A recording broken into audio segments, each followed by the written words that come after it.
Bihar civil code colour का exam देने वाले सभी स्टूडेंट का दोबारा दोबारा स्वागत है।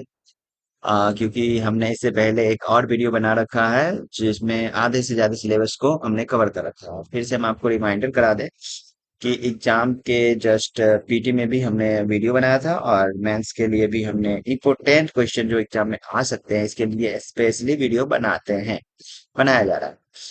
चूंकि हम क्लास भी करवाते हैं सिविल कोड की, तो आप उसका ये स्टडी मटेरियल है, नोट्स है, आप चाहें तो ग्रुप से डाउनलोड कर सकते हैं, टेलीग्राम ग्रुप जो इस वीडियो के डिस्क्रिप्शन में है। खैर उतना अभी समय नहीं है आप लोग के पास, तो अगर चाहें तो इसको डाउनलोड करके एक बार रिव्यू कर ले। अगर नहीं तो इस वीडियो को देखें। इसका पहला पार्ट में हमने आधे से ज्यादा 90% सिलेबस कवर कर दिया सिर्फ 20 मिनट में।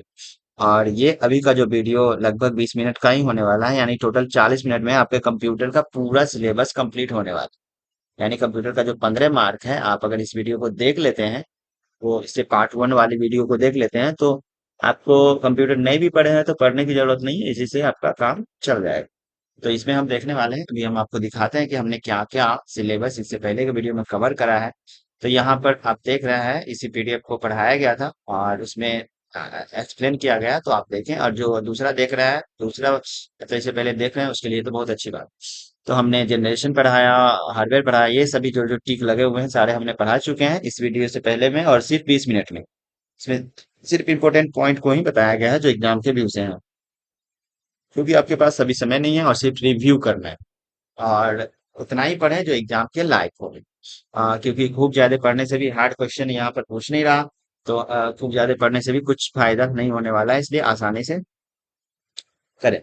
तो यहाँ पर हम लोग हिस्ट्री पढ़ेंगे, फंडामेंटल पढ़ेंगे, माइक्रोसॉफ्ट ऑफिस पढ़ेंगे, और ये इंपॉर्टेंट क्वेश्चन जो हमने तैयार किया है सिविल कोड के रिगार्डिंग वो पढ़ेंगे, जो एक तरह से गेस्ट क्वेश्चन माना जाए। तो यहाँ पर हम सबसे पहले हिस्ट्री में चलेंगे, हिस्ट्री के बाद फंडामेंटल चलेंगे और फिर पेज नंबर 20। टोटल 26 पेज का ये डॉक्यूमेंट। तो चलिए स्टार्ट करते हैं। अच्छा, आपको अगर वीडियो अच्छा लगेगा तो दोस्तों से भी शेयर करिए, और जिससे कि उसका भी फायदा हो सके, और एग्जाम दे के आए, कम से कम अभी नहीं तो एग्जाम दे के आए, और हेल्पफुल यूजफुल वीडियो ये लगा हो तो फिर सब्सक्राइब कर। और हमें कमेंट में जरूर बताएं कि ये वीडियो आपके काम के लायक था या नहीं था, क्योंकि पीटी में हमने डाला था तो लोगों ने बताया कि ये वीडियो आप तो कमेंट में देख सकते हैं। पीटी के एग्जाम में से पहले हमने बताया, उसमें स्टूडेंट ने एग्जाम में आकर के बताया एग्जाम से कि वीडियो में लगभग सारे के सारे क्वेश्चन सिर्फ 20-25 मिनट के वीडियो में आ गए थे। खैर हम शुरू करते हैं। कंप्यूटर का इतिहास, जो इंपॉर्टेंट पॉइंट होगा हम जो अंडरलाइन करेंगे बस उतना ही को पढ़ना है, उससे ज्यादा बिल्कुल भी नहीं पढ़ना है। चलिए हम लोग स्टार्ट कर देते हैं। ये पूछा जाता है कंप्यूटर का, है ना, यानी कि कंप्यूटर का पहला कैलकुलेटिंग डिवाइस क्या है। तो पहला कैलकुलेटिंग डिवाइस एबाकस है। ठीक है, और एबाकस की शुरुआत 2500 ईस्वी पूर्व हुई थी। 2500 ईस्वी पूर्व हुई थी, और इसी का दूसरा नाम सौरभ है। तो सबसे इम्पोर्टेंट पॉइंट क्या है कि सबसे पहला कैलकुलेटिंग डिवाइस क्या है, तो वो एबाकस है। चलिए, इसको हम गिन तारा भी कहते हैं, अबाकस को गिन तारा भी कहते हैं। अब पूछा जाता है कैलकुलेटर का आविष्कार या फिर पास्कलिन कैलकुलेटर का आविष्कार कब किया गया और किसने किया। तो ब्लेजी पास्कल ने 1642 ईस्वी में किया, कहीं कहीं 1645 मिलता है, तो याद रखना।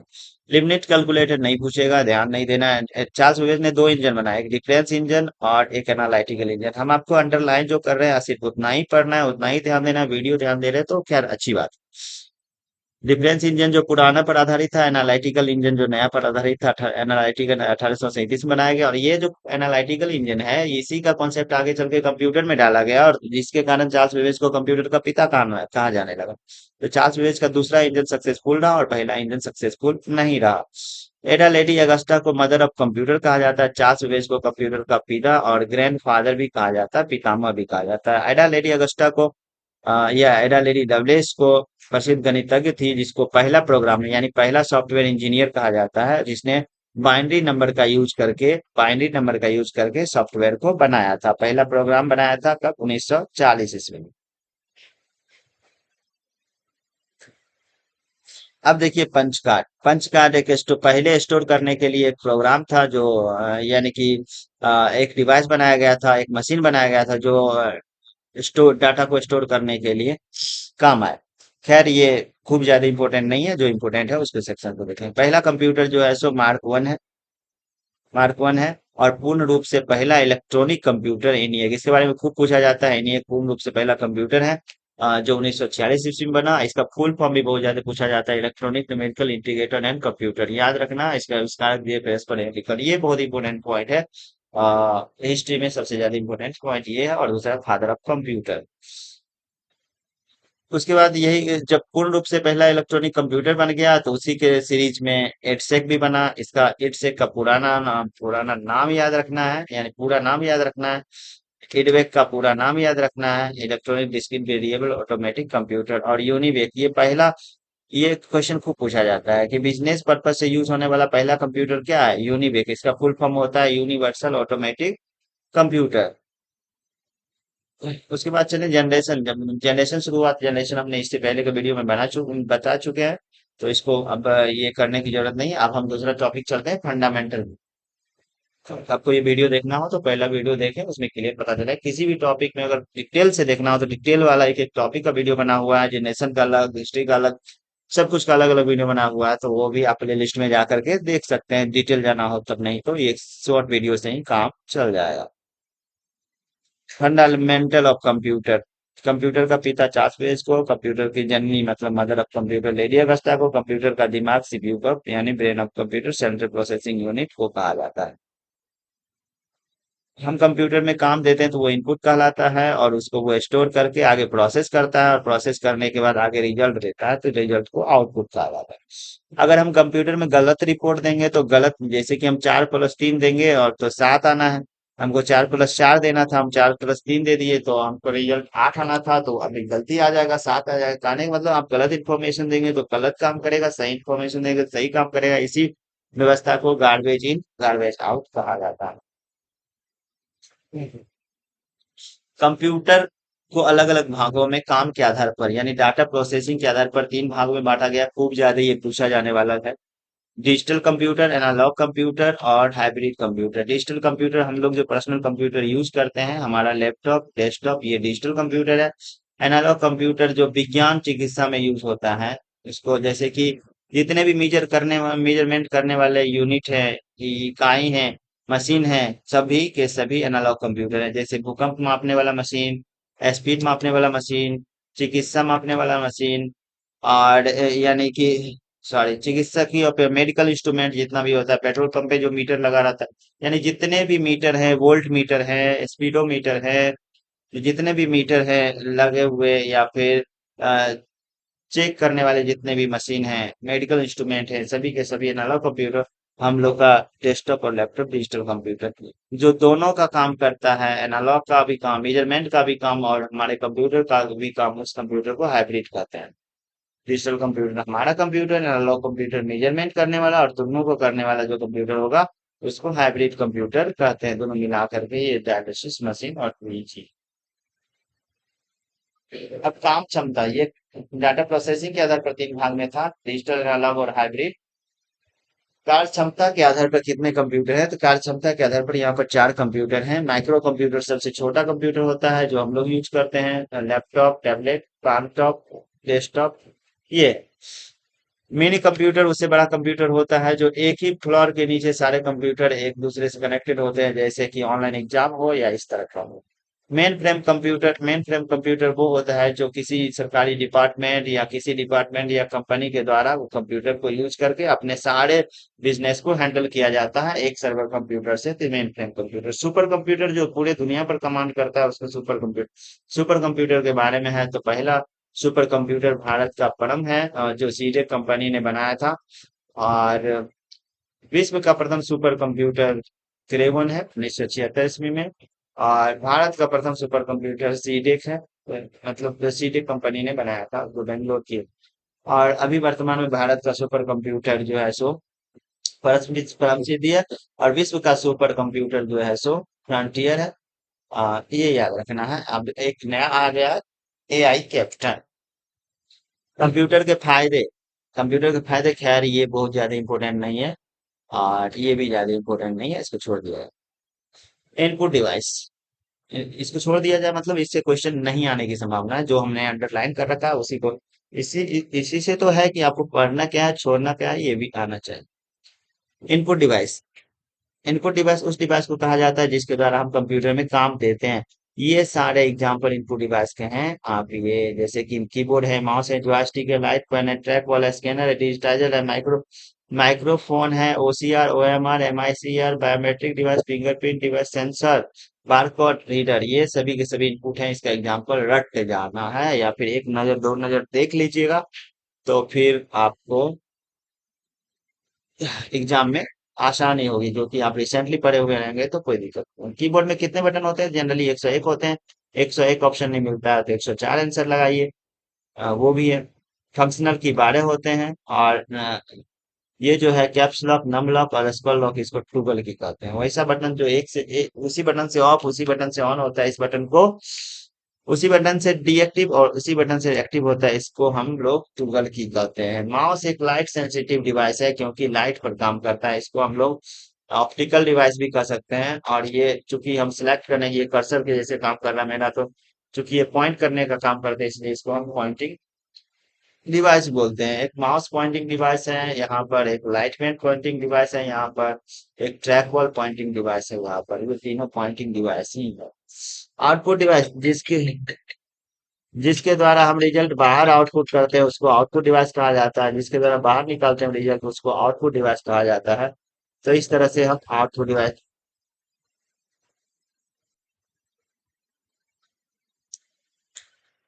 टेक्स्ट फॉर्मेटिंग के लिए चलेंगे तो bold, italic, underline, superscript, subscript, highlight, ये सभी का जनरली शॉर्टकट की पूछा जाता है। जो हमने इसके पिछले वाले वीडियो में शॉर्टकट की के बारे में भी बताया है, आप लोग जान जाए, मतलब उस वीडियो को देखें। पिक्चर इंसर्ट करना, स्पेलिंग, ये इंपॉर्टेंट पॉइंट है। स्पेलिंग चेक करना, तो ये इसमें बताया जाएगा कि स्पेलिंग एंड ग्रामर चेक करने के लिए कहाँ जाते हैं, तो हम लोग रिव्यू टैब में जाते हैं। इसका शॉर्टकट की F7 है। अंडो और रेडो के बारे में पूछा जाता है, तो अंडो पीछे का दिखाता है और कंट्रोल वाई रेडो करने से आगे का दिखाता है आपने जो वर्क किया। चेंज केस में जो है सो होम टैब के अंदर चेंज केस का एक ऑप्शन है जो कैपिटल को स्मॉल और स्मॉल को कैपिटल करने का काम करता है। चेंज केस में हम लोग अपर केस लोअर केस करते हैं। इस तरह से माइक्रोसॉफ्ट वर्ड में कुल मिलाकर के इम्पोर्टेंट बात ये है, कुछ शॉर्टकट की है वो याद कर लेना है, इसका एक्सटेंशन हमें याद कर लेना है, इसका काम क्या होता है ये याद कर लेना है। स्पेलिंग चेक करने के लिए F7 यूज होता है। अंडो और रेडो का शॉर्टकट की याद करना है। माइक्रोसॉफ्ट एक्सेल में है लगभग नहीं के बराबर क्वेश्चन पूछा जाएगा। इसका extension name dot XL S है। इसमें कुछ फार्मूला है, जो एक्सेल का फार्मूला है। जोड़ने के लिए सम है, घटाने के लिए नहीं होता है। मिनिमम निकालने के लिए मीन है, अधिकतम के लिए मैक्सिमम है, एवरेज है, प्रोडक्ट है, स्क्वायर रूट है वर्गमूल निकालने के लिए, और काउंट नंबर है नंबर वाले सेल को काउंट करने के लिए। माइक्रोसॉफ्ट पावर पॉइंट की बात करें तो इसका extension name dot PPT x होता है। ठीक है। और इसमें प्रेजेंटेशन जनरली बनाया जाता है, इसके थ्रू प्रेजेंटेशन बनाया जाता है। और इसमें शॉर्टकट, कुछ इंपॉर्टेंट शॉर्टकट हैं जो हमने नीचे में बताया हुआ है। इसका शॉर्टकट की क्या होता है यहाँ पर सभी लिखा हुआ है। यहाँ पर पावर पॉइंट में लिखा हुआ है duplicate slide, control M new slide, ये पावर पॉइंट सारे इंपॉर्टेंट शॉर्टकट की यहाँ पर है जो हम पिछले वीडियो में हमने बताया। और ऐसे आप इसका स्क्रीनशॉट ले लें और इसको रट जाएं अच्छे से। सभी इंपॉर्टेंट शॉर्टकट की हैं जो एग्जाम के व्यू से है। और ये हमने फुल फॉर्म बताया हुआ है पिछले वीडियो में, आप देखें उस वीडियो में हमने 20 मिनट में बहुत ज्यादा एक्सप्लेन कर रखा है। अब चलते हैं हम इंपॉर्टेंट क्वेश्चन की तरफ चलते हैं। हम इम्पोर्टेंट क्वेश्चन की तरफ चलते हैं और इसमें से अगर आप नहीं भी पढ़े तो इसमें से 10 को यानी कि 10 क्वेश्चन लड़ने का संभावना बहुत ज्यादा रह जाता है। तो हम चलते हैं, इसमें एग्जाम्पल भी बताएंगे कौन क्वेश्चन कैसा है।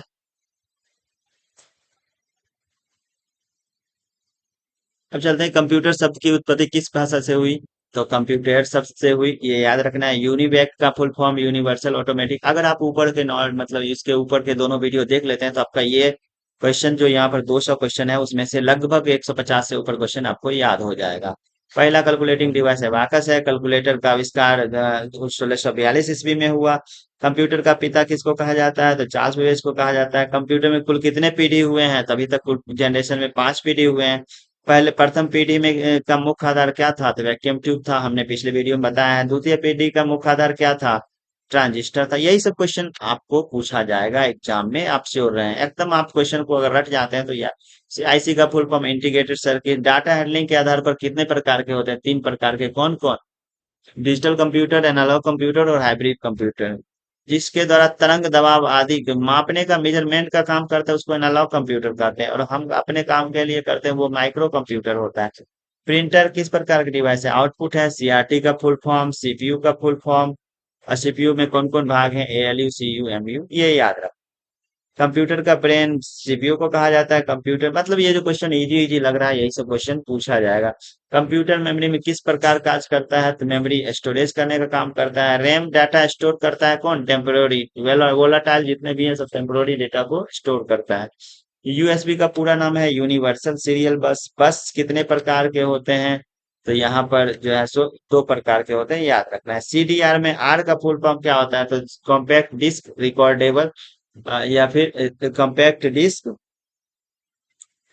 रीडेबल, इसको हम कह सकते हैं। वायरस कंप्यूटर में फैलता है। कंप्यूटर एक सॉफ्टवेयर है। वायरस एक प्रोग्राम जो वायरस को खोज कर उसे रिमूव करता है, उसको एंटीवायरस कहते हैं। किस प्रकार का सॉफ्टवेयर है? विंडोज 7 तो ऑपरेटिंग सिस्टम है। जीयूआई का full form graphical user interface है। कंप्यूटर ऑन होने पर पहला स्क्रीन डेस्कटॉप होता है। नोटपैड की क्या किस तरह प्रोग्राम है? तो टेक्स्ट एडिटर प्रोग्राम, जिसमें हम टाइप करने का काम करते हैं, वो सभी प्रोग्राम टेक्स्ट एडिटर प्रोग्राम है। इस तरह से आप नोट्स ऊपर वाले पढ़ें, और ये सारे क्वेश्चन उसी के हैं। आपको एक्स्ट्रा पढ़ने की जरूरत नहीं है। आप दोनों वीडियो देख लें, और ये सारे क्वेश्चन को एक बार ये टेलीग्राम ग्रुप में ये मिल जाएगा। आप इस क्वेश्चन को आसानी से याद कर सकते हैं और आसानी से पढ़ सकते हैं। ठीक है। वीडियो अच्छा लगा होगा तो सब्सक्राइब करें, दोस्तों को शेयर करें, बहुत ही यूजफुल है आपके लिए, विश्वास करें। और इससे पहले पीटी में भी हमने बनाया था, आ, ज्यादा क्वेश्चन लड़े थे, इसमें भी बनाया। ज्यादा क्वेश्चन लड़ेंगे, ज्यादा क्वेश्चन मतलब सभी के सभी लड़ेंगे। और तीसरा बात ये है कि इसमें से 200 क्वेश्चन जो लास्ट में है, इसको एक बार एक नजर देख लें, टेलीग्राम ग्रुप में होगा। और अगर आप वीडियो देख लेते हैं इससे पहले, और ये वीडियो पर से जो समझाया गया है, तो ये क्वेश्चन सारा का सारा आता ही रहेगा। जो टॉपिक में दिक्कत है, टॉपिक वाइज भी वीडियो डाला हुआ है, आप उस टॉपिक को अच्छे से अपने कॉन्सेप्ट क्लियर कर लें। Thank you, all the best. आप लोग जाइए एग्जाम देने के लिए, और एग्जाम दे के आइए, और हमें कमेंट करिए कि क्वेश्चन कैसा लगा और क्वेश्चन विन हो लगा। Thank you, all the best. One second. ये हम आउटपुट डिवाइस के बारे में जानेंगे। जिस डिवाइस के द्वारा हम बाहर रिजल्ट पाते हैं, उस डिवाइस को आउटपुट डिवाइस कहते हैं। जैसे इसका एग्जाम्पल कम ही है, ऐसे खास बात है नहीं। Monitor, speaker, printer, plotter, projector. इसमें जो प्लॉटर है, प्लॉटर के बारे में आगे चर्चा किया हुआ होगा, लेकिन अभी याद है। प्लॉटर है, इसको ग्राफिकल प्रिंटर भी कहा जाता है। ये 3D डिजाइन प्रिंट करने के लिए उपयोग में आता है, या फिर मैप प्रिंट करने के लिए उपयोग में आता है। प्रोजेक्टर तो आप जान ही रहे हैं, प्रोजेक्टर जो है सो बाहर रिजल्ट दिखाने का काम करता है। यहाँ पर मॉनिटर सबसे पहला एग्जांपल है। मॉनिटर 3 प्रकार के हैं। यहाँ पर सीआरटी, एलसीडी, एलईडी, तीनों का इंपॉर्टेंट है फुल फॉर्म, ये याद रखना। कैथोड रे ट्यूब, एलसीडी का लिक्विड क्रिस्टल डिस्प्ले, और एलईडी का लाइट इमिटिंग डायोड। हेलो। ये बिल्कुल ऐसा नहीं भेज रहे थे ऐसा एक सेकेंड, किस पर भेज रहे हैं? वाली कुमार भाई हाँ हाँ, ठीक है ठीक है।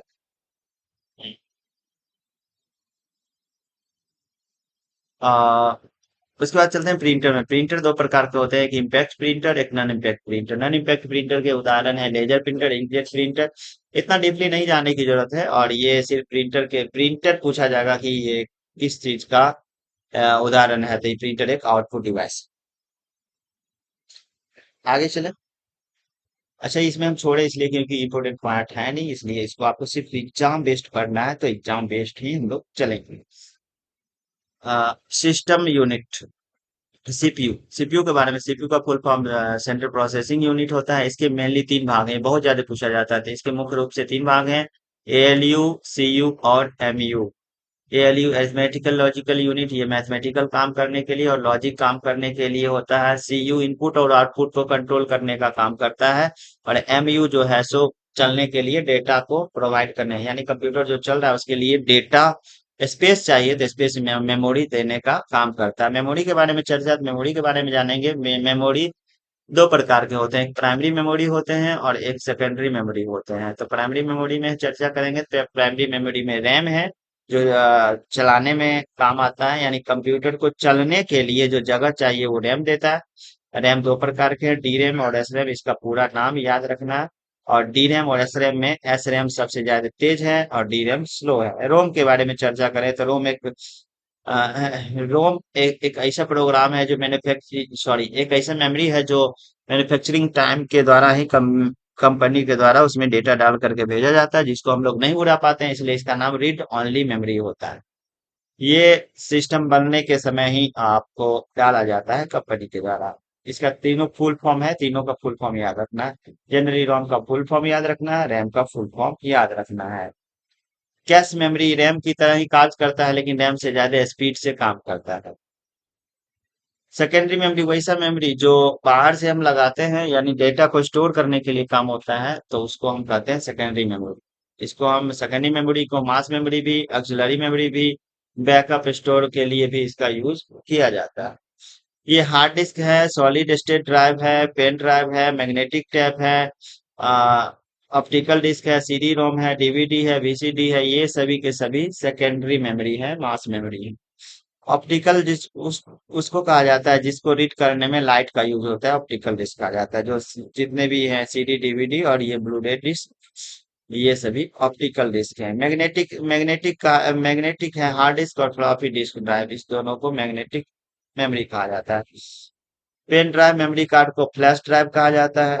फ्लैश ड्राइव उस ड्राइव को कहा जाता है जिसका थोड़े देर के लिए डेटा स्टोर करने के लिए यूज होता है। जैसे हम लोग पेन ड्राइव का यूज डेटा को शेयर करने के लिए एक जगह से दूसरी जगह, मेमोरी कार्ड का यूज एक जगह से दूसरी जगह डेटा शेयर करने के लिए करते हैं, इसलिए flash drive. Volatile memory RAM है, कैश है, और एक तीसरा भी है, इसको भी रखना है। तीसरा क्या है, जो प्रोसेसर का ही पार्ट है, जो रजिस्टर है, इसको भी याद रखना है, ये भी वोलाटाइल है। मेमोरी का यूनिट दिया हुआ है, मेमोरी का यूनिट याद रखना है। सबसे छोटा यूनिट खूब पूछा जाता है, सबसे छोटा यूनिट बिट है, और एक निबल में 4 बिट होता है, एक बाइट में 8 बिट होता है। उसके बाद 1024, इस तरह से चलेगा। हार्ड डिस्क की गति को हम लोग रिवोल्यूशन पर मिनट में मापते हैं। इसके बाद ये सभी जो हमने हार्डवेयर सॉफ्टवेयर पढ़ाया है, सिस्टम सिक्योरिटी पढ़ाया है, इंटरनेट के कुछ टर्म पढ़ाया है, ये सभी के सभी जो है सो इससे पहले वाले वीडियो में दिया हुआ है। आप लोग इसको, इससे पहले वाले वीडियो को आज देखें और आसानी से इस सभी चीजों को आप समझ पाएंगे, जो एक सिंपल से 20 मिनट में सारी चीज को समझाया गया है। अब हम चलते हैं माइक्रोसॉफ्ट ऑफिस में, जो माइक्रोसॉफ्ट वर्ड के बारे में जानेंगे। माइक्रोसॉफ्ट वर्ड से जनरली खूब ज्यादा क्वेश्चन नहीं पूछा जाएगा। ये सिविल कोर्ट में जो है सो आपको सिर्फ फंड फंडामेंटल नॉलेज मांगता है, तो फंडामेंटल नॉलेज के लिए फंडामेंटल और इंटरनेट से ज्यादा क्वेश्चन रहेगा। माइक्रोसॉफ्ट ऑफिस से नहीं के बराबर, मतलब 1 से 2 क्वेश्चन। माइक्रोसॉफ्ट ऑफिस सिलेबस में है, लेकिन इससे और भी ज्यादा, बहुत ज्यादा सिलेबस है, जिसके कारण जो है सो इसमें क्वेश्चन कम, चूंकि क्वेश्चन का क्वांटिटी कम है, तो इसमें 1 से 2 मुश्किल से पूछा जाएगा, जो Microsoft Word, Excel, PowerPoint तीनों मिला करके, जिसमें से सबसे ज्यादा माइक्रोसॉफ्ट वर्ड से ही पूछा जाएगा। एक्सेल और पावर पॉइंट से नहीं के बराबर क्वेश्चन पूछा जाएगा, क्योंकि पिछले बार के एग्जाम में ना एक्सेल से पूछा गया, ना वर्ड से पूछा गया, ना ही पावर पॉइंट से पूछा गया। खैर, हम लोग चलते हैं माइक्रोसॉफ्ट वर्ड में। इसका एक इम्पोर्टेंट पॉइंट हम बताएंगे। इस फाइल का एक्सटेंशन नेम .docx होता है। इसका यूज लेटर बनाने, ऐसे बनाने, छोटा मोटा बुक बनाने के लिए किया जाता है। कट कॉपी हम करते हैं, तो कट कॉपी किया हुआ डेटा क्लिप बोर्ड में टेम्पोररी रूप से स्टोर रहता है, जो कि 24 बार तक स्टोर रह सकता है। हेलो। मतलब कितनी बोले ओरिजिनल में जो मैट्रिक था ना वो करा गया था कोई तो दिक्कत नहीं, कोई दिक्कत नहीं, आप फोटो कॉपी ले। मुंगेर से मंगाए सेकंड कॉपी हाँ, वो है। कोई दिक्कत नहीं। हाँ, उसके बाद वो देखिए सर एक library man the librarian of like degree होती है तो सेम सेम पे कराएंगे प्लीज उसका आप रख सकते हैं डिस्टेंस है कि रेगुलर? डिग्री जैसे खरीद रहे हैं ना उसी प्रकार से उसको तो